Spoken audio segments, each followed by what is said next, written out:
मनु, इंद्र और सप्तऋषि किन्हें कहा जाता है? मित्रों, जैसा कि हम इस बात को जानते हैं कि आज के जिस आधुनिक युग में हम अपना जीवन जी रहे हैं, उस युग को आध्यात्मिक दृष्टि से कलयुग कहा जाता है। बड़े बड़े धर्म शास्त्रों और पुराणों में इस बात का उल्लेख बहुत ही विस्तार से किया गया है कि कलयुग में पाप और हिंसा का ही बोलबाला होगा। ये वो समय होगा जब मनुष्य अन्याय, अत्याचार और भ्रष्टाचार की सीमा को पार कर चुका होगा। पुराणों में चतुर्युग यानी कि 4 युगों की बात बताई गई है, जो कि सतयुग, त्रेता युग, द्वापर युग और सबसे आखिरी कलयुग है। इसके अलावा ये बात भी कही गई है कि कलयुग के अंत के बाद फिर से नई सृष्टि की रचना होगी और फिर से यही 4 युग दोहराए जाएंगे और इस तरह सृष्टि का क्रम चलता रहेगा। आप ये जानकारी तो निश्चित तौर से जानते होंगे कि इस धरती पर सबसे पहले मनु आए और उन्हीं के द्वारा हम मनुष्यों की उत्पत्ति हुई। इसी तरह देवताओं के राजा इंद्र कहे जाते हैं और सभी ऋषियों में सबसे श्रेष्ठ 7 ऋषि माने जाते हैं, जिन्हें सप्तऋषि भी कहा जाता है। लेकिन क्या आप जानते हैं कि मनु, इंद्र और सप्तऋषि युग और काल के अनुसार बदलते रहते हैं, क्योंकि ये सारे नाम किसी व्यक्ति विशेष के नहीं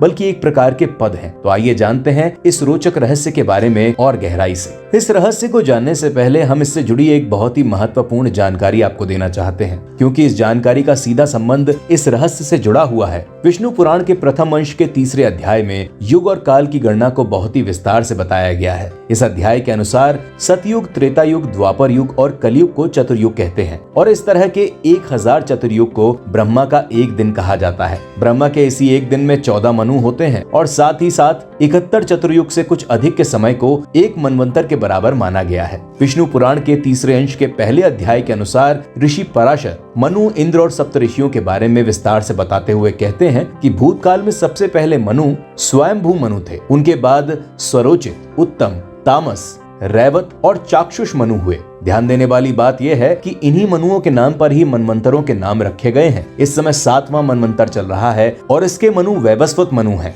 स्वयंभू मनवंतर में मरीचि, अत्रि, अंगीरा, पुलत्स्य, पुलह, कृतु और वशिष्ठ ये 7 सप्तऋषि थे और वामदेव इंद्र पद पर थे। स्वरोचित मनवंतर में देवराज इंद्र का नाम विपश्चित था। इसके अलावा उर्ज, स्तंभ, प्राण, वात, पृषभ, निरय और परिवान ये उस मनवंतर के सप्तऋषि थे। तीसरा मनवंतर, जो कि उत्तम मनवंतर के नाम से भी जाना जाता है, उस समय सुशांति नाम के देवता इंद्रपद संभाल रहे थे और महर्षि वशिष्ठ के 7 पुत्र सप्तऋषि थे। राजा शिबी तामस मनवंतर में इंद्र थे और उस समय के सप्तऋषि ज्योतिर्धर्मा, पृथु, काव्य, चैत्र, अग्नि, वनक और पीवर थे। 5वां मनवंतर रैवत मनवंतर के नाम से जाना जाता है। उस समय के इंद्र का नाम विभु था और इस मनवंतर में हिरण्यरोमा, वेदश्री, ऊर्ध्वबाहु, वेदवाहु, सुधामा, पर्जन्य और महामुनि ये 7 सप्तऋषि थे। असल में स्वरोचित, उत्तम, तामस और रैवत ये चारों मनु राजा प्रियव्रत के वंशज थे। राजा प्रियव्रत ने भगवान विष्णु की कठोर तपस्या की थी और वरदान में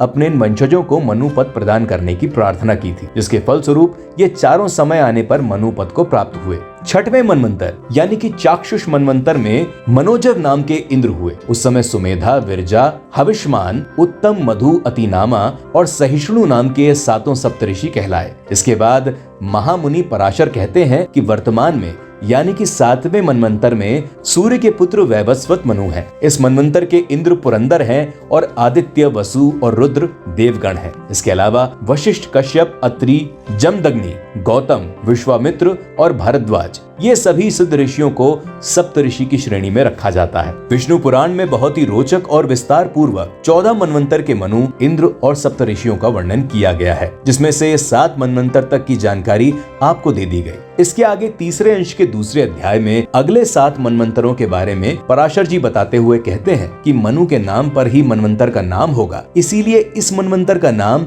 सावर्णिक मनवंतर होगा। राजा बलि इंद्र के पद पर होंगे और दीप्तिमान, गालव, राम, कृप, अश्वत्थामा, व्यास और ऋषिश्रृंग ये सभी सप्तऋषि होंगे। दक्षवार्णी नाम के 9वें मनवंतर में राजा अद्भुत इंद्र का पदभार संभालेंगे और सवन, द्युतिमान, भव्य, वसु, मेधातिथि, ज्योतिष्मान और सत्य ये 7 ऋषि उस मनवंतर के सप्तऋषि कहे जाएंगे। ब्रह्मस्वार्णी नाम के 10वें मनवंतर में शांति नाम से इंद्र होंगे और उस समय हविष्मान, सुकृत, सत्य, तपोमूर्ति, नाभाग, अप्रतिम मौजा और सत्यकेतु ये सभी सप्तऋषि होंगे। इसके बाद जो 11वां मनवंतर होगा वो धर्म सावर्णी के नाम से जाना जाएगा, जिसमें वृष नाम के इंद्र होंगे और साथ ही साथ निस्वर, अग्नितेजा, वापुष्मान, घृणी, आरुणी, हविष्मान और अनग ये सभी सप्तऋषि के पद को प्राप्त करेंगे। 12वें मनवंतर के मनु का नाम रुद्रपुत्र सावारनी होगा, जिसके इंद्र का नाम ऋतुधामा और जिनके सप्तऋषि तपस्वी सुतपा, तपोमूर्ति,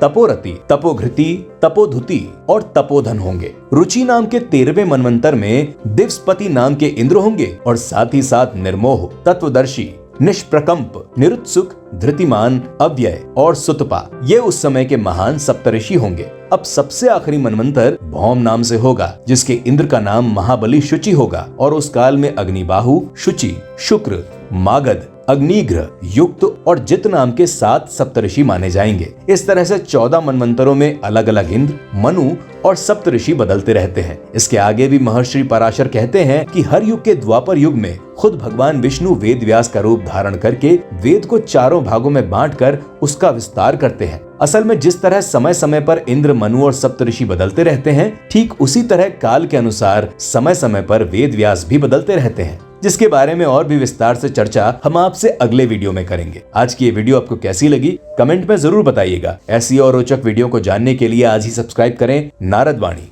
धन्यवाद।